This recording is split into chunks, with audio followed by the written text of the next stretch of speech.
Pues qué bueno que estamos reunidos un domingo más. No sé si prender el aire acondicionado para que no nos dé sueño, para que no nos durmamos, o ponemos un poquito de calorcito. No sé cómo lo consideran ustedes, pero pues reciban un saludo de nuestros hermanos ahí en Colombia, y no tan solo de ellos, sino muchas personas más. Vimos gente de diferentes países, y es un gran gozo ver cómo el mover de Dios se da en tantos países, y todos con el mismo anhelo y el mismo deseo de que más gente pueda conocer de Dios, de que cuando caminamos con Dios verdaderamente la vida cambia. Pero hay ocasiones que no dejamos que el mover de Dios nos cambie a nosotros, sino nosotros queremos cambiar a los demás, cuando verdaderamente la palabra nos dice que cambiemos primero nosotros y después cambian los demás, a través de la oración, porque la oración es lo único que mueve el corazón de la gente. Pero ¿sabes qué es lo que tenemos que aprender a hacer? Además de conocer de que Dios es el que mueve el corazón de las personas, tenemos tú y yo que aprender algo: la intercesión, el darnos un lugar en nuestra vida. Y algo de lo que aprendí en este caminar, de que siempre, y sobre todo ahora que estuve allá en este congreso de enseñanza, nos hablaban acerca de la sumisión y de que tenemos que aprender a someternos unos a otros. Y hay ocasiones que decimos, bueno, si me voy a sujetar, si voy a tener una sumisión, ¿cómo es la sumisión? ¿Sabes que la sumisión se logra a través de la honra? Tú aprendes a someterte, tú aprendes a sujetarte a una persona a través de la honra. Pero lo más importante de la sumisión es que tiene que ser recíproca. La sumisión no se puede dar nada más de un lado hacia el otro, sino que la sumisión tiene que ser recíproca. La sumisión tiene que ser de acuerdo al propósito que Dios tiene y de acuerdo a la manera de caminar y de vivir cada día. La sumisión. Y mira, vamos rápidamente al libro de Filipenses, a la carta, perdón. Vamos a la carta de Filipenses.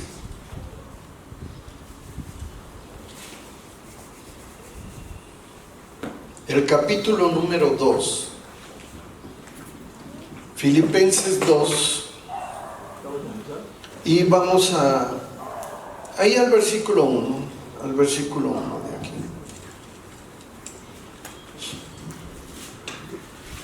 Y nos habla de la siguiente manera la Escritura.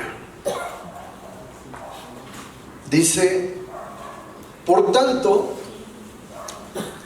si hay alguna consolación en Cristo, y fíjate que en muchas ocasiones eso es lo que buscamos en Cristo, la consolación. Que alguien nos consuele, que alguien nos fortalezca, que alguien nos ame, que alguien nos pueda bendecir. Y yo creo que esa consolación que tú y yo necesitamos en Cristo. Dice, por tanto, si hay alguna consolación en Cristo, si algún consuelo de amor. ¿Tú has requerido algún día un consuelo de amor?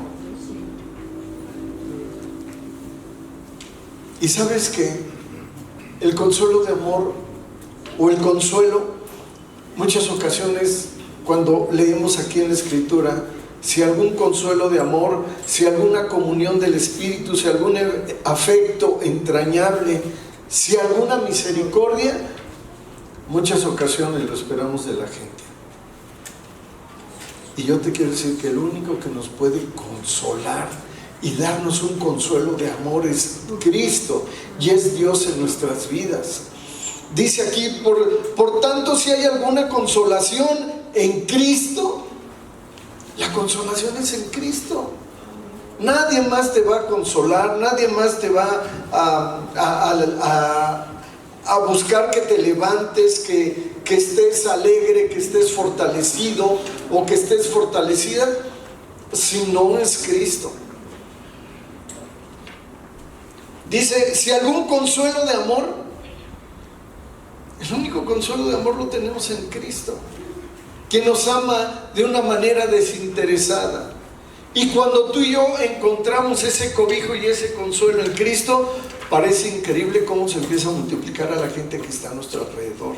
Y entonces empezamos a sentir ese consuelo de amor a través de la gente que está alrededor nuestro. Y todavía aquí lo ratifica. Filipenses 2, versículo 1 dice: si alguna comunión del Espíritu, esta palabra o esta pequeña frase parece extraña, parece rara. Fíjate cómo dice: si alguna comunión del Espíritu. Y uno dice, a ver, ¿qué tiene que ver la comunión del Espíritu con el consuelo que viene de Dios? Y aquí lo narra de una manera preciosa. Dice, si alguna comunión del Espíritu. ¿Espíritu con qué está? Con E mayúscula. Entonces nos está hablando de Dios. Y cuando nos está hablando de Dios dice, si alguna comunión. Si no hay comunión espiritual, por eso no hay unidad. Y si no hay unidad, no hay ese amor fraternal. Y si no hay ese amor fraternal, no va a haber ni siquiera ese consuelo que pudiéramos esperar de alguna persona. Por eso el Señor nos dice, si alguna comunión del Espíritu con mayúscula. Cuando tú y yo somos del mismo sentir, cuando tú y yo caminamos de parte de Dios, cuando el esposo y la esposa tenemos esa comunión y podemos tenemos esa comunión con Dios y podemos derramar de esa comunión en los hijos, en las hijas, vamos a tener una familia de éxito. Pero cuando no tenemos la misma comunión en Dios, uno jala para un lado y el otro jala para el otro, porque no hay esa comunión. Y aquí lo dice de una manera tan especial el Señor. Vean lo que dice apenas el versículo 1, es increíble. Si alguna comunión del Espíritu, si algún afecto entrañable, si alguna misericordia.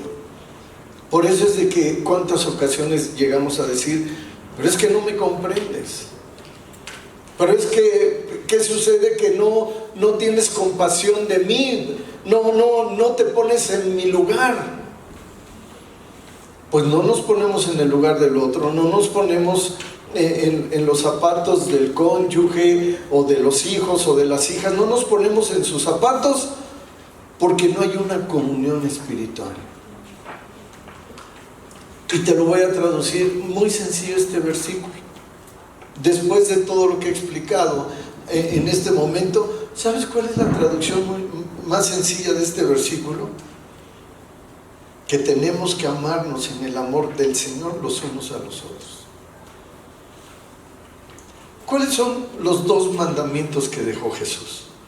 Cuando les estaba enseñando a los discípulos, si ustedes cumplen estos dos mandamientos, van a cumplir toda la ley y todos los profetas. Y nada más dos mandamientos resumió Jesús. ¿Cuáles son? Amarás al Señor tu Dios con todas tus fuerzas. ¿Y el segundo?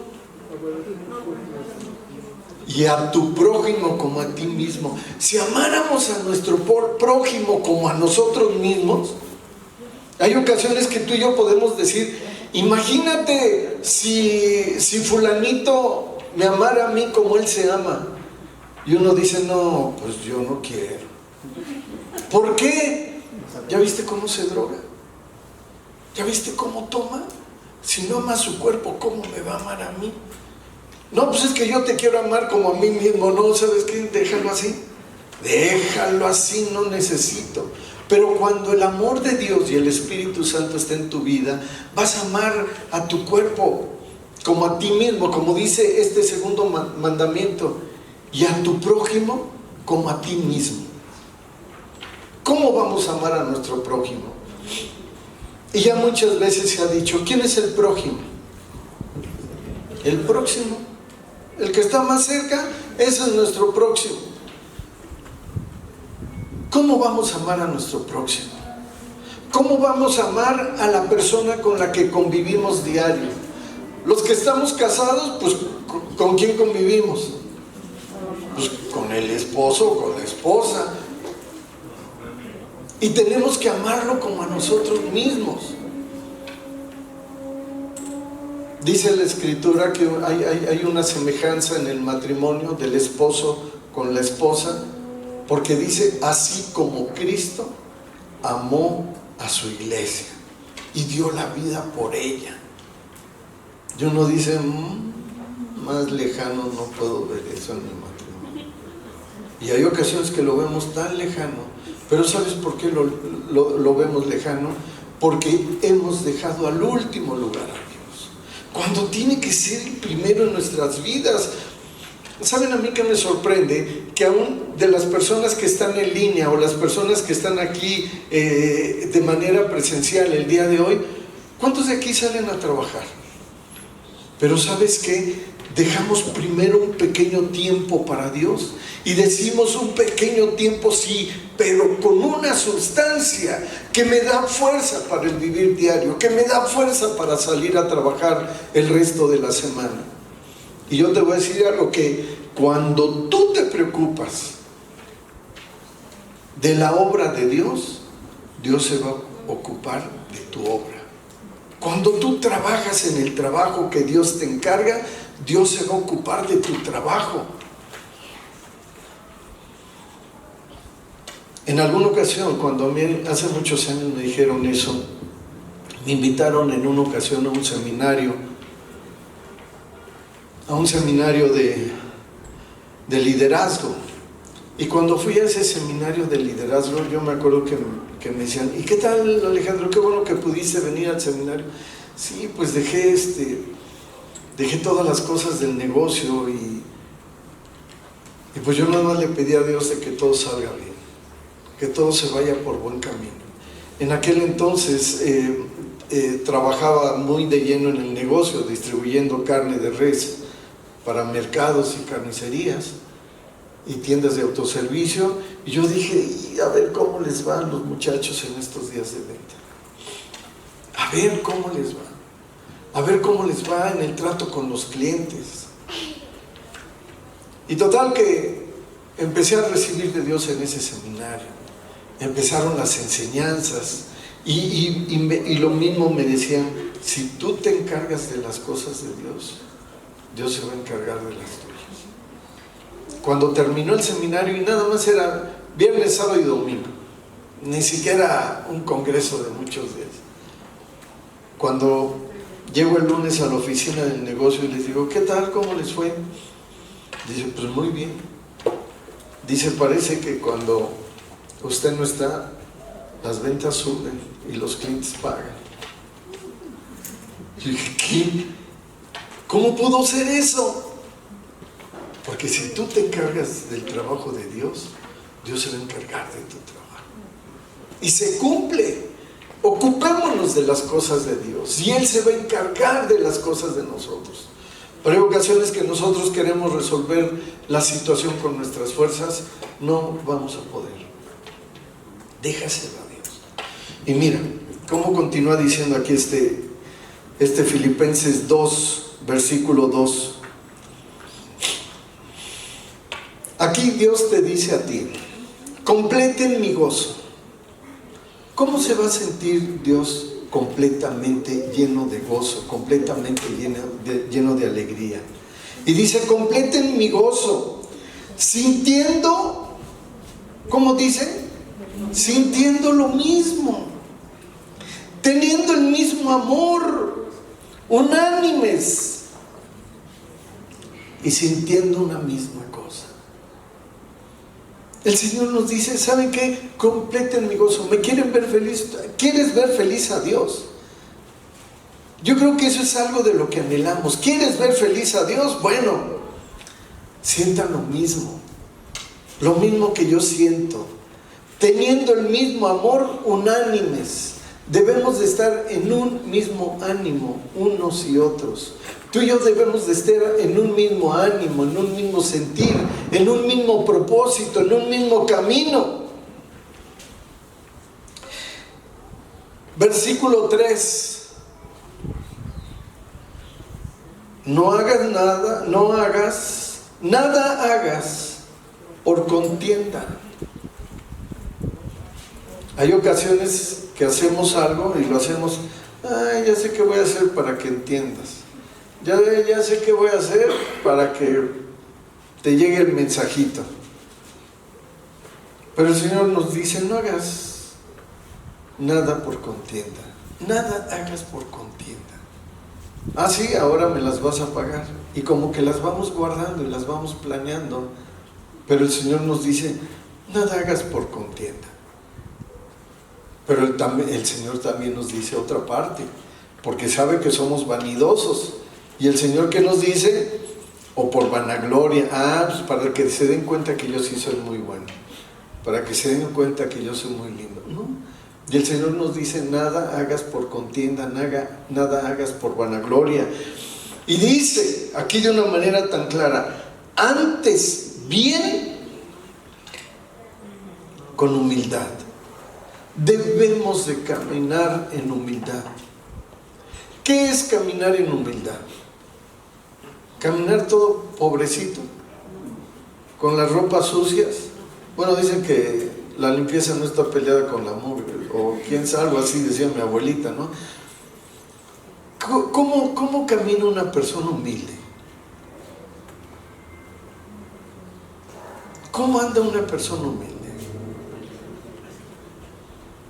Toda mal vestida, toda así, como dicen por ahí, mira qué humildad, ahí anda caminando con la cabeza agachada y viendo para el suelo. ¿Cómo es caminar en humildad? La Escritura dice que tenemos que aprender a vivir humildemente, en abundancia y en escasez. ¿Una persona rica es humilde? Muchos pensamos, pues ¿cómo va a andar humilde si es bien rico? ¿Cómo es humilde si es totalmente próspero? Pero yo te voy a decir algo. ¿Tú quieres administrar riquezas? Dice la Escritura que si eres fiel en lo poco, Dios te va a ir poniendo sobre mucho. Pero cuando no sabes administrar la riqueza, aún lo poco que tienes, Dios te lo puede quitar. Porque no sabes administrarla. Y hay ocasiones que decimos, ¿y cómo le hace fulanito? ¿Y cómo le hace menganito? Que prosperan y les va muy bien. Y son humildes. Porque la humildad es caminar en obediencia a Dios. Esa es la humildad. El caminar en obediencia a Dios. No, la misma Escritura lo dice y aquí lo dice, fíjate.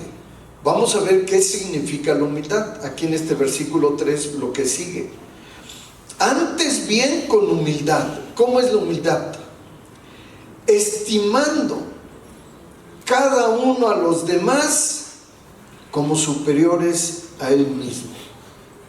Una persona humilde es la que recibe enseñanza aún de las personas que están alrededor de él. Una persona humilde es la que recibe enseñanza. Una persona humilde es la que recibe el consejo y considera superiores a los demás. Esa es la humildad. No aquel que se siente que todo lo puede. No aquel que se siente que nadie le enseña nada. No, mira, a mí ni me digas, yo ya aprendí muchas cosas a través del tiempo. Debemos de tener siempre un corazón enseñable. Pero cuando la gente deja de tener un corazón enseñable, se le acabó la humildad. Siempre debemos de estar dispuestos a aprender de la persona que sea. De la persona que esté a nuestro alrededor debemos de aprender. Todos podemos aprender algo de alguien siempre. Y como aquí lo dice, estimando cada uno a los demás como superiores a él mismo. No, ¿sabes qué? A mí tú no me vienes a enseñar. No, ya. ¿Dónde se quedó la humildad? Todos nos pueden enseñar. No, a mí no me grites, porque no, a mí no me enseñan nada. No, tenemos que aprender a tener un corazón humilde y, como aquí lo dice el Señor, aprender, tener esa humildad. Y luego versículo 4, aquí nos continúa hablando de la humildad, no mirando, esto sí, este versículo 4 de verdad, subrayenlo.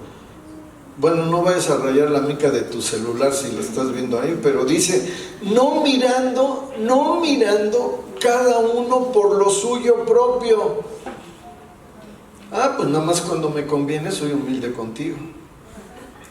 Mientras me sirvas, soy humilde. Mientras me sirvas, voy a poner ojitos de borrego a medio morir y hay todo tiernito para que todo el mundo me ayude. ¿Sí? Dice, no mirando cada uno por lo suyo propio. Como decía mi abuelita, nada más, hay mucha gente que nada más quiere jalar agua para su molino. Pero luego, ¿qué es lo que pasa? Es gente egoísta, amadores de sí mismo, como dice la Escritura. Nada más se aman ellos, no aman a los demás. Nada más están bien y todo está bien. Y se sienten mal y eso sí, pegan el grito al cielo y ahí todos, a ver, uno agárreme la mano derecha, el otro la izquierda, el otro jáleme un piecito, denme un masajito, porque estoy muy malo. Estás muy malo y nada más vienes cuando estás enfermo. No, pues no. ¿Dónde? ¿En dónde te enfermaste? Es que traigo una cruda terrible. Pues allá donde te pusieron crudo, ahora que te cosan. ¿O no es así? Ni me hables ahorita porque amanecí muy mal, me duele la cabeza, me duele, estoy horrible. Y yo te lo provoqué. Ve que te lo quiten donde te lo pusieron. Dice, no mirando cada uno por lo suyo propio. Y ve cómo es lindo el Señor. Nos da retos a ti y a mí. Sino cada cual también por lo de los otros. El Señor nos dice, mira, tú no te preocupes. Sujétate, sométete, pero de manera equitativa. Ahora, también tú ve por el bien de los demás. Y tenemos que ver por el bien de los demás. Pero también sabes que el Señor nos dice que tiene que ser equitativo. Versículo 5. Esto está muy bonito. Ve lo que dice el versículo 5. Haya pues en ti este sentir que hubo también en Cristo Jesús. O sea, ese sentir lo tuvo Cristo Jesús y ese sentir también lo tengo que tener yo, Dios. ¿Sabes qué Dios te está diciendo? Sí. Dios sintió lo mismo que tú estás sintiendo.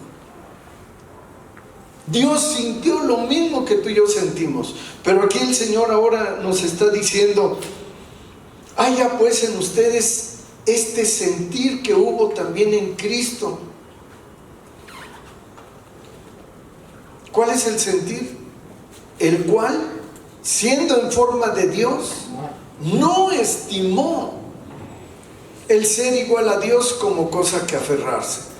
Imagínate si Jesucristo hubiera venido aquí en forma de Dios, como Dios, que hubiera llegado aquí Jesucristo como Dios. ¿Qué hubiera hecho el Señor Jesús? A ver, una legión de ángeles que acaben aquí con estos romanos. A ver, a ese Poncio Pilatos que le den un par de cachetadas y que me dejen en paz. Y a ver, y a estos que me quieren apedrear, que unos cuantos ángeles los carguen y los dejen caer del cielo. Y yo creo que, imagínate si hubiera llegado Jesús como ese Dios, Pero ¿sabes cómo llegó Jesús?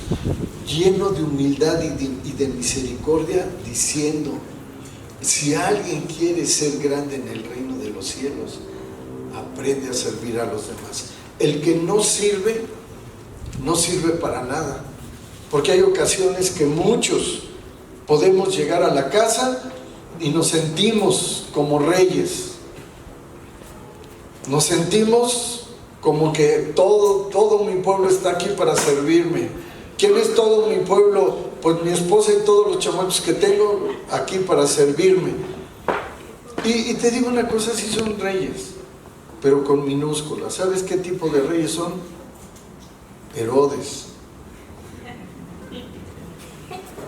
Son reyes Herodes. Pero ¿sabes qué fue lo que le pasó a Herodes? Murió despreciado, lleno de lepra. Yo no puedo decir: ay, pobrecito Herodes. Pero hay ocasiones que al Herodes que tenemos en la casa le decimos: pues un poquito, Señor, sí, dale. Pero ¿sabes qué es lo que tú y yo tenemos que hacer? Sí, tener esa misericordia, pero también, como dice la Escritura, aprender a vivir humildemente tú y yo en abundancia y escasez. ¿Sabes cómo tenemos que aprender a vivir tú y yo? Con dignidad delante de Dios. Porque tú y yo tenemos que ser tratados como hijas de Dios, las mujeres, y como hijos de Dios, los hombres. Nadie puede pisotearnos más, sino tenemos que aprender con esa dignidad que viene de parte de Dios. Y continúo nada más un par de versículos más que dice aquí. Dice: haya pues en ustedes este sentir que hubo también en Cristo Jesús, el cual, siendo en forma de Dios, no estimó el ser igual a Dios como cosa que aferrarse. No, se aferró a ser Dios. Él dijo: yo les quiero enseñar a vivir aquí en la tierra, y yo les puedo enseñar de tal forma que van ustedes a notar que una persona puede vivir bien y cumplir con la ley y los profetas, y se los voy a demostrar yo. Yo voy a vivir sin pecar. Y entonces, ¿cómo es que dice la Escritura que Jesús fue tentado? ¿En qué fue tentado Jesús? Como dice Sarita, Jesucristo fue tentado en todo. Jesucristo tuvo todas las tentaciones que tú y yo experimentamos. ¿Sí sabías eso? Que Jesucristo fue tentado en todo. Y ahora yo les quiero preguntar: ¿la tentación es un pecado?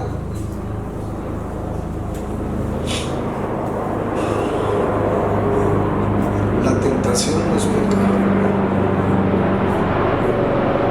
El pecado es ceder a la tentación. Por eso la Escritura, ¿qué es lo que nos dice? Que Jesucristo fue tentado en todo, pero nunca pecó. En todo lo tentaron. Entonces, ay no, pero es que las tentaciones que me ponen a mí, a ver, nada más.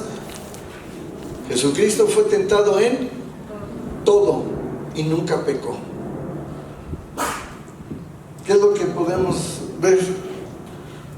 Jesucristo fue tentado en todo. Y uno dice: ese celular está solo.